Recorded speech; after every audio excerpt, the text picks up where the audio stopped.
The question is that Barack Obama is not black, he is Arab.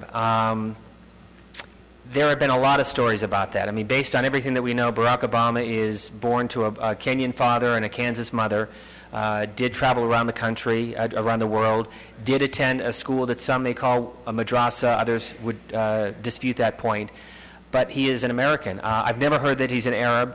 12% of those surveyed still think that he is Muslim. It is an issue that the Obama campaign is addressing head-on with their Fight the Smears website.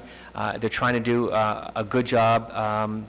I've never heard that he's Arab, though. I mean, that could be another one of these internet stories that continues to percolate. Yes, in the back.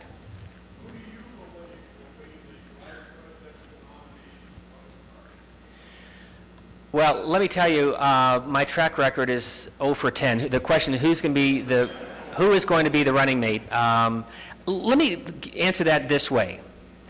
The selection of Al Gore in 1992 made perfect sense because it reinforced the narrative that Bill Clinton was part of change. And when you had that young Bill Clinton with his wife and Al Gore and his great-looking kids on the balcony in Little Rock, Arkansas, you said that's the ticket. They represented change. So you could make a choice that's going to be calculating like John Kennedy made when he selected Lyndon Johnson to win the South, or you could make the change message. So having said that, I think if Barack Obama were to choose Joe Biden, that takes away the change argument. I don't think it's going to be Joe Biden. It could be. But I think if you choose Joe Biden, then you reinforce the fact that he doesn't have a lot of foreign policy experience, so he chooses somebody like Joe Biden. Dick Cheney made perfect sense in 2000 because it reinforced the conservative credentials and concerns about George W. Bush, and you had somebody who was a steady hand in Republican administrations. I think it's going to be Evan Bayh, but I got to tell you, it would not surprise me if it's Hillary Clinton on the Democratic side, because I think they look at the polls and they realize they've got to win.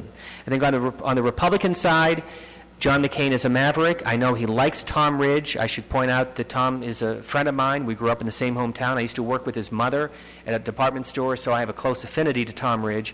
But I also understand the concerns that he has from the base of the party, which means the default position of a Mitt Romney, which would be similar to Ronald Reagan selecting George Herbert Walker Bush back in 1980. But I really don't know, and that's what makes it so interesting. Yes? Question. We had a speaker several weeks ago that indicated he thought the convention structure, as we've seen it over the last 20, 30 years, in fact, this may be the last convention because it's too expensive and too cumbersome. Do you have any thoughts on that? They've been talking about that since 1980. Look, these are media show pieces for the party. You don't need 4 nights. You can do it in 2 nights or 1 night, as we're finding out with Invesco Field. But these also become a catalyst for the party to try, in the Democratic point of view, to talk about change in the Rocky Mountain West.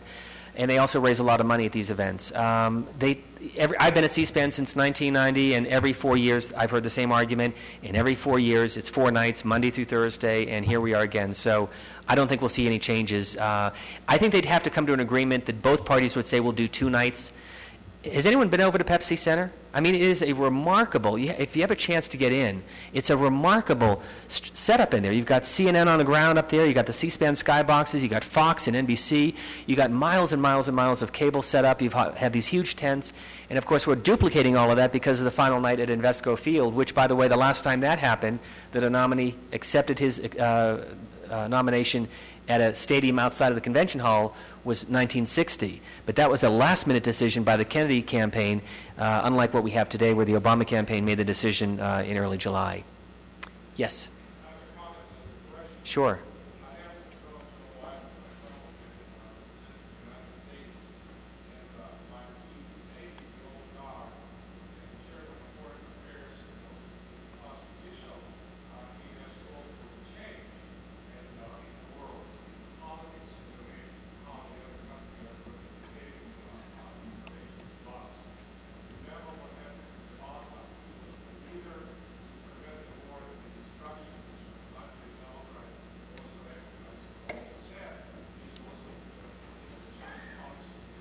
Sure.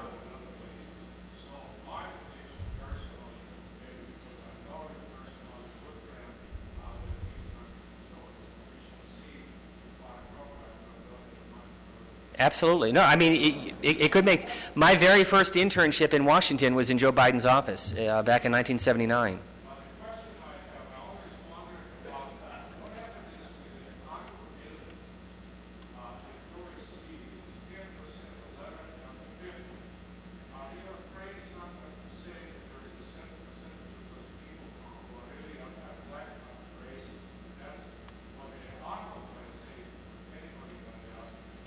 No, I think the reason why people, you're asking about uncommitted, why there are still, at this day and age, with all the media attention and everything that's been said about the candidates?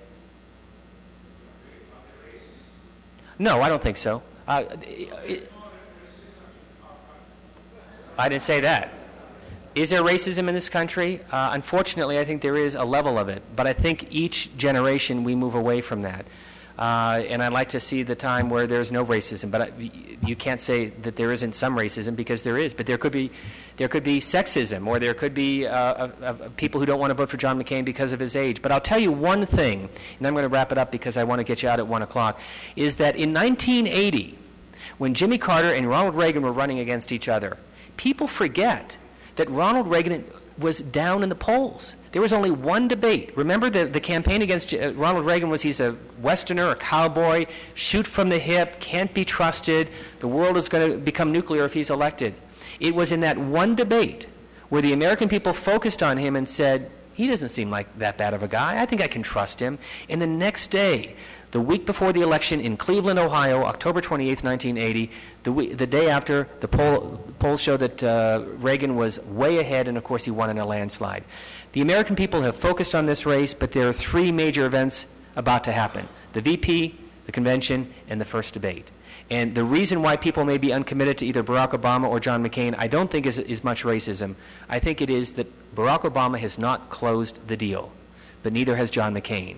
And they've got to do that in their convention speech and in the first debate.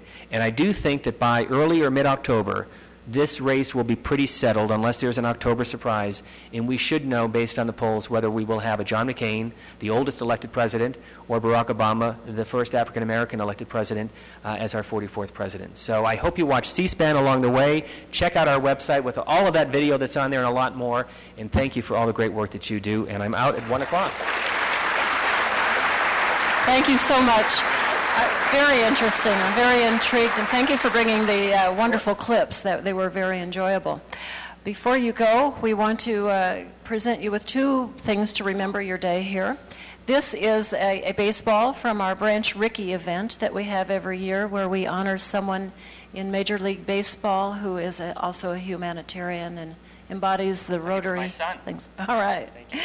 And this is a Rotary Silver Dollar, Rotary Club of Denver Silver Dollar. Don't spend it, but please keep it on your desk. Thank you. Thank you all very much. Thank you. And you can watch the convention on C-SPAN. You don't have to go through Secret Service or all that, so tune in all next week, and we'll hope to showcase your great city, because I love Denver. Thanks.